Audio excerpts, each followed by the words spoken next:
What a struggle it's been. I've not been able to get myself to work on my house since last week, and I do have some updates for you. But before we get into it, this is Simple Living with Biata. The dream of wanting to have more land, to have an incredible homestead, a huge garden, chickens, and more. We sold our first home, moved into a trailer, finally found land, and have been developing the land and building our dream home and homestead from scratch. The first year we developed this beautiful land. For the last year, I've been building up this home, learning all of these trades, and doing the rough-ins. So if you like the DIY journey, hit the subscribe button. I post a new weekly vlog mainly every Sunday. It's been 5 days since my inspection, 3 working days, and I haven't done anything. That's not true. A lot of planning goes into builds. I've been doing a lot of planning, but I've not done a single physical trade. And when I shared in my memberships group everything that's going on, someone said to me, you just need to start a project that you can complete like start to end and get back to it. So this is what I'm doing.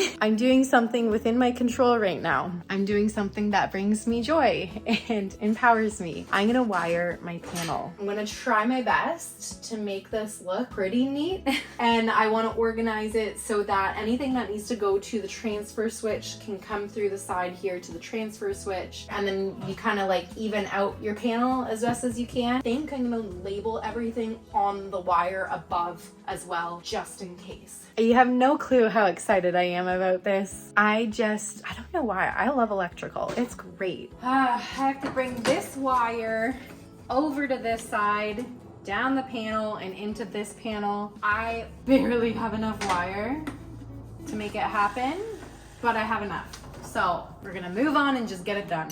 It took me a bit, but I have everything organized on what side it's gonna go on. I kind of have the loads balanced. Each of these quick connects that go into the panel in my area can have 2 wires in them, well, depending on the size of the wire. And some of the wire sheathing has to be in the clip and entering into the panel.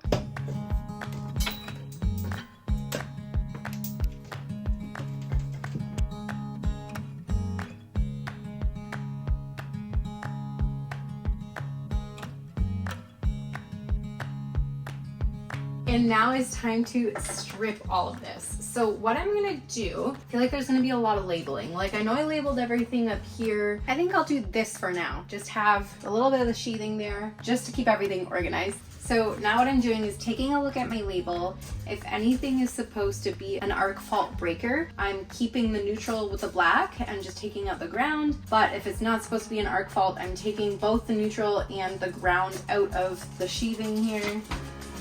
And I'm putting the hot and the neutral to the side and putting all the grounds to the back because I'm going to deal with the grounds first. The exterior utility plug needs to be arc fault. Keep the neutral with the hot.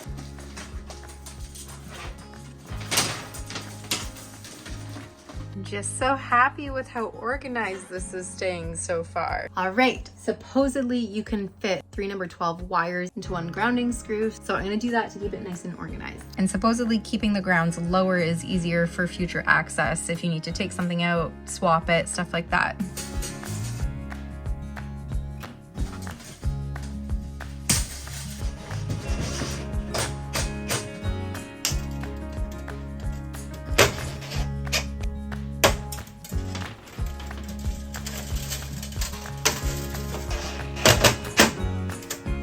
And now I'm going to do the neutrals for everything that's not an arc fault breaker, which I've already organized. So pretty. I'm going to place the breakers in on this side and then start wiring things up. $110 later. Oh gosh, I have no clue how this works. Oh, does the neutral go into the bar? It must. It does. It tells you right here. Ugh. Okay, on.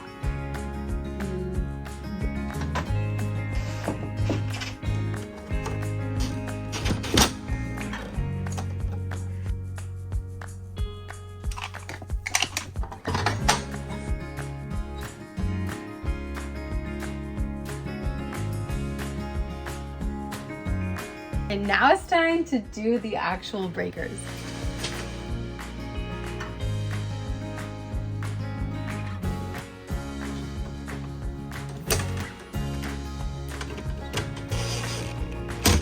I am so happy with it. It looks so neat. Even with the stuff coming in on the sides, I was able to just clean it up and make it look good. It's nice to have a win, you know? This is so nice. First half done, time to get this next side organized. What I wanna do here is everything that's going into this junction box, I want all those breakers down lower to keep everything neat and organized and everything else up top. And I've become a real electrician. I don't think I can explain how good this feels to be working on a project, to be organized in it, and to be enjoying myself after days of what felt like wallowing in self-pity for my inspection. Now I have to get all of my hots over to the junction box. When the inspector was looking at the copper wall of plumbing for my in-floor heating system, I told him I didn't do the work because I hadn't. And the inspector said something along the lines of, I didn't think you could be that good anyways. I know that inspector will never see this panel, but it feels so good wiring something up that looks beautiful, that looks like a professional did it. Wiring this panel felt like a redemption story to me. It felt like a way of standing up for myself. And it was a reminder that I can do hard things, that I can do anything I put my mind to. And it doesn't really matter at the end of the day what someone says about me, that I know what I'm capable of. And I know my worth. And I am just so happy with how this has turned out. Now that my main panel is wired up, I'm going to wire up my home integration system from Biata. That's based off of a 240 volt system using two of the AC300 battery bank systems. And a 240 volt system allows you to run heavy duty appliances like 30 amp double pole breakers that in my area can run a dryer. I also have my double pole 15 amp breaker for my well pump that requires 240 volts to run. Again, I'm not a professional, so follow the code in your area, pull the proper permits, or hire an electrician because it's so well worth having a backup system for emergencies and power outages. Biata sells the home integration kit with a Reliance panel that has the breakers pre-wired to make it super simple, and it meets UL and UCL standards. I already have my well pump hooked up and meretted. I have the plug in place. The neutral from this panel is hooked up to my panel, and the ground is hooked up to the ground bar. I've wired all of the red wires that come from this transfer switch, go through here and into the panel. The red wires are running into my breakers, and the black wires that come from the transfer switch are going to get hooked up to the wires that come from the actual device, the actual switch, the actual plug. And what's great is that everything's labeled. So my freezer is on the red line B that comes from the transfer switch to the breaker. So I'm gonna hook up my freezer to the black line that comes from the transfer switch. Everything is labeled really well for simplicity. And for this 240 volt system, there's meter 1 and meter 2. So what I'm doing is trying to split the load evenly between meter 1 and meter 2. So when the power goes out and I'm gonna want my fridge and my freezer on, I'm gonna make sure that my fridge is on meter 1 and my freezer is on meter 2. The AC300 and the B300 battery banks have 7 ways to recharge, from a standard plug to solar to a car battery. It's equipped with a 30 amp plug, which is perfect for RVing and camping, and 6 20 amp plugs, which is great for a construction site, and other charging ports. The B300 Life PO4 batteries have 3,500 plus life cycles to 80%. The main unit, the AC300, can hook up to 4 battery banks, each having 3,072 watt hours for a total of 12,288 watt hours with the 4 batteries. When you combine the 2 units with the 2 AC300s and 8 battery banks, you can run your home off of 24,576 watt hours. I have 5 batteries now, which I'm so excited about, and these 2 units give you the ability to run the transfer switch in backup emergency situations. Right now, Biata is having their summer sale, and they're providing an extra discount for my viewers. You can get an extra 5% off using the code Biata AC300 for the AC300 and the B300 batteries. Check it out, linked in my description below, and thank you so much to Biata for sponsoring me for almost 2 years now. Now that my panels are officially wired and my backup system is done, I want this maintenance maintenance room up and running and functional. This is the panel construction plug, and I'd much rather be using this than having my wires come through the door. I also thought it would be pretty cool to get our freezer over here. We have a chest freezer. We haven't really been able to use it the last like 6 months, and maybe I can get the lights up and running. That'd be pretty cool. This room is very dark. This means insulation, which I'm pretty much done. Acoustiseal, stapling the vapor barrier. Also, I realize I'm about to insulate in shorts, but it is too hot to insulate right now. Oh, I almost feel like I should move this plug to this side a little bit further away from where the hose is gonna be. Oh, this is interior. Sometimes I really struggle. Oh my gosh, I can't believe I just did that.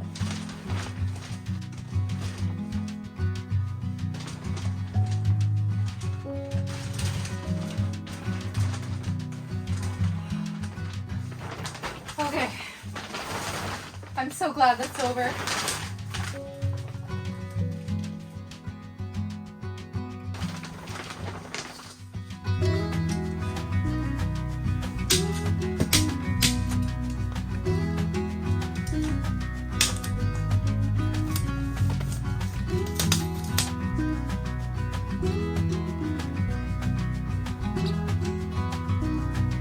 I've been hearing little birdies chirp from the nest while I've been working, and the mama already hatched some babies, and I didn't expect any more, but I think there's more.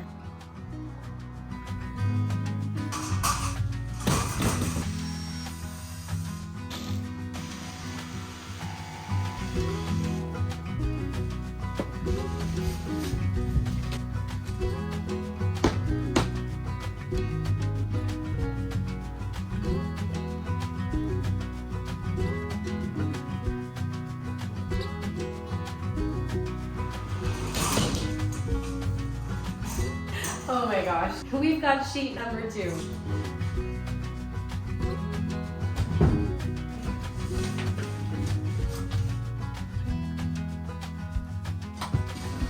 Last piece, the wonky little gap. But you know what? I think I might end up putting a shelf along this seam, and that I'm gonna have to not lean towards perfectionism, because this piece is great. It's the top piece that's kind of out of whack. Yay! I'm so thrilled. It's a lot of wood, but it's a maintenance room. I feel like this is pretty common for a maintenance room. This is so needed. Let's wire some plugs now. I'm so excited. So I just have to say, look at the progression of my cutout for the plugs. First one, second one, third, and fourth one. The trickiest sheet for last. So mostly all breakers in Canada that are plugs require to be AFCI, which is an arc fault breaker. Now this plug is going to be on my backup system, which would mean I would have to have 2 arc fault breakers, which is like $250. Whereas this is an AFCI plug, and if you put it at the beginning of your circuit, it arc fault protects your circuit instead of having to have 2 AFCI breakers, and it's $50. So you save like so much money. You save like $200. For the rest of the house, I'll be doing it the usual way. Pull out my wires, and then we have gold screws for the hot, silver screws for the neutral, and these 2 bottom screws are if you're wanting to add additional plugs. So I have to keep those 2 bottom screws for the second line that runs out. Oh, I hope I have these labeled properly though. I don't have them labeled. I don't know which one feeds in and which one feeds out. Dang it. Okay, so since I don't know which one is the feed in and feed out over there, which you're required to know for AFCI and I believe GFCI, I'm gonna just have to get a meter tester. But also Eddie is coming by this afternoon, so I'm gonna get him to bring one. There's a line on the back to tell you how much to strip off your wire, and this is the only plug on this circuit, which makes things super easy.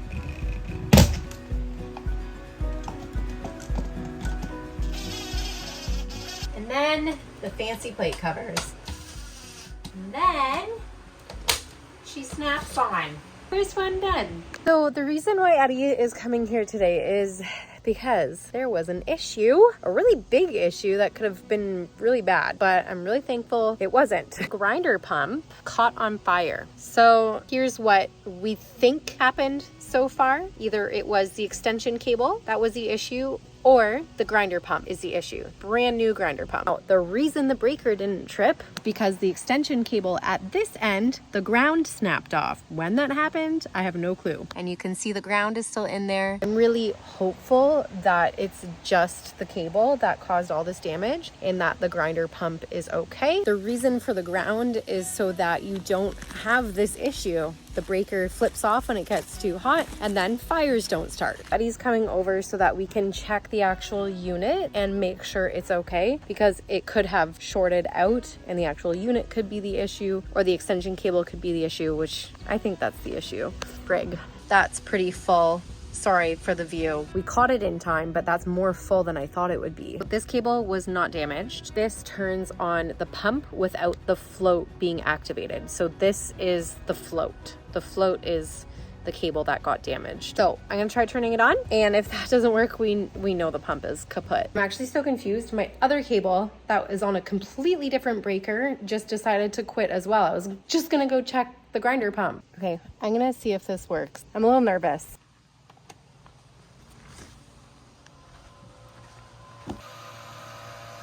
Pump is on. It's working. So the pump is still working, which is good. Yay. That's a huge relief. And I'm gonna get a few more things done before Eddie gets here. I'm also hoping he can teach me how to do the pot lights, just walk me through it. So I have to get a hole saw and drill through.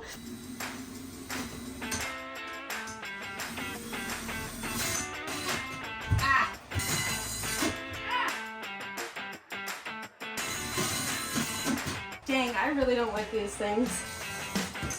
Ah.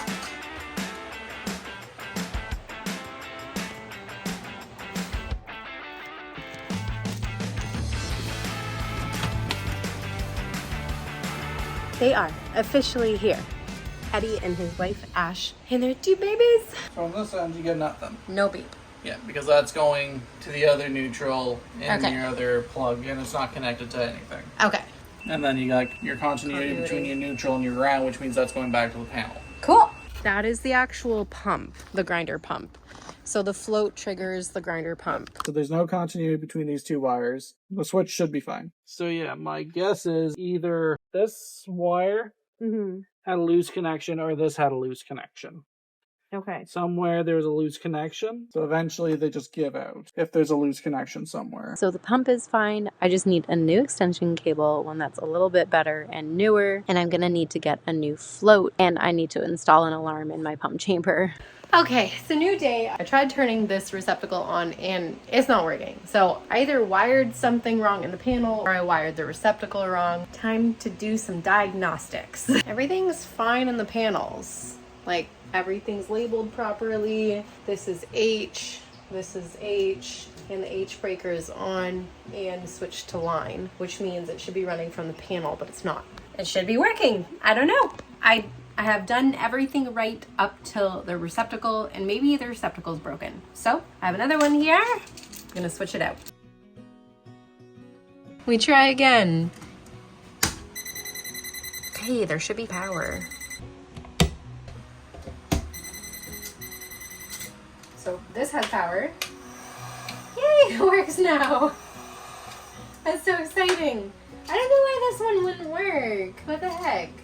Maybe it's a dud. I'm thrilled. It's upsetting that the very first one was the one that did me wrong, but that's okay. I've got it. The next thing I want to do in here is get these pot lights in. It has been so hard working in here with this one little light. I'm gonna wire these up, a little box for the pot light. Everything gets hooked up inside of here.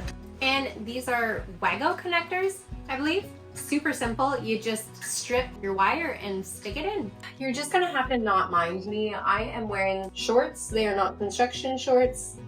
It is so humid, so hot. It's been like 80-90% humidity for the last week, and I am so over it. I don't know how you guys in warmer countries deal with this. All right, and I got the ones where you can change the temperature when you take off this magnetic plate, which is great. And it's nice that I'm doing a bit of a trial run in the maintenance room because, like, oh man, this is a tight spot here. The vapor box is kind of too small, and the hole is really tight as well. Okay, well, that's never coming down. but first light up. It sucks, but all the lights in the maintenance room are gonna be really tight. It's gonna be really tricky to make those holes bigger. I'm just gonna deal with it. In the future, if I have to replace them, it's just gonna be tricky, but it's gonna be easier than trying to get these holes bigger. And now it's time to do the switch.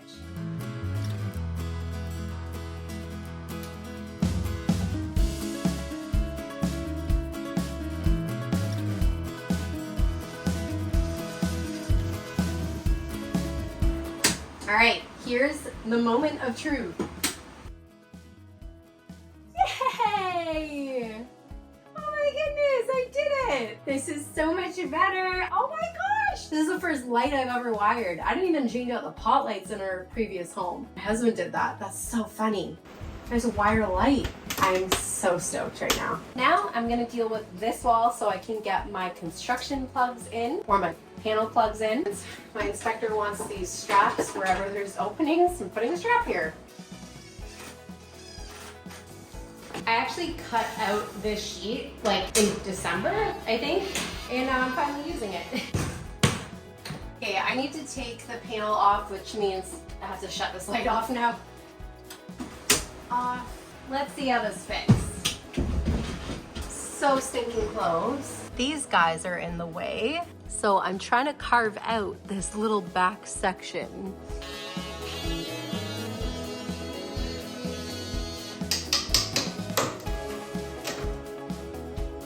Let's try this again.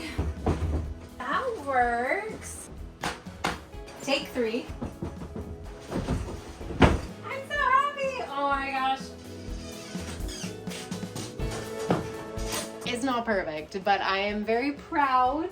It's in, it's looking good. Time to wire the last plugs and then I'm officially done the electrical part of the maintenance room. This week just brought me so much needed joy. Wiring this room, wiring my panel, I'm so proud of it. Having a room that's like 80% complete. After doing my electrical this week, I have decided I am going to move forward with a different inspector and ask the previous inspector to be moved off of my case because of the way I was treated. I'm still going to do the inspector's fixes, so that's not the issue. The issue was the attitude and the derogatory comment, and I want to stand up for future women in the trades and future homeowner builders. I last left you off having my framing and plumbing inspection. It didn't go overly well, but an update on all of this. The changes that I have made to the interior of the structure, moving doors out of load-bearing walls and moving them to non-load-bearing walls, I need to have my plans revised. This is something that I didn't think was going to be an issue, but is definitely an issue and has been a big learning curve. The part where I really, the bed on is this peak. Remember when I decided to change this peak out? It was originally going to be a truss roof that stuck out a lot farther. It was going to be much bigger. It was going to stick out 4 feet and it was going to be 8 feet wide and 4 feet tall. This is just over 6 feet wide, just over 3 feet tall, and only sticks out 32 inches. Originally, it was going to have piers that went 4 feet into the ground. And the issue is that those were going 4 feet down into the ground, whereas the rest of the house is a floating slab, and that floating slab can heave, whereas the piers can't. And so I thought 2 different foundation types attached together isn't the greatest idea, so I just went ahead and I changed it up. A huge learning curve for me is that I didn't really think anyone would care. I have brackets holding up this part of the roof. The steel only weighs about 5 pounds on top of it. It's steel in a 12-12 pitch. Snow falls off of it. It doesn't hold much load up there. They're worried about the horizontal force. My one builder friend said it's still going down. It's not just horizontal force. The load is still being carried down. But what needs to happen is my architect needs to come back. I've sent him the video of the build, but he needs to be here and review how it's built and redraw it, potentially have an engineer look at it, and I might even need to make fixes to it. The GRKs go into the 4-ply studs on the other side of this wall. Each GRK holds 1,000 pounds of weight, so 3,000 pounds, 6,000 pounds. But they need to make sure that the force is supported here on these studs, whether it's the horizontal force or what have you. And unfortunately, my architect can't come back here until mid-August. And then the drawing and revisions have to happen. It's gonna cost me about $600 or more.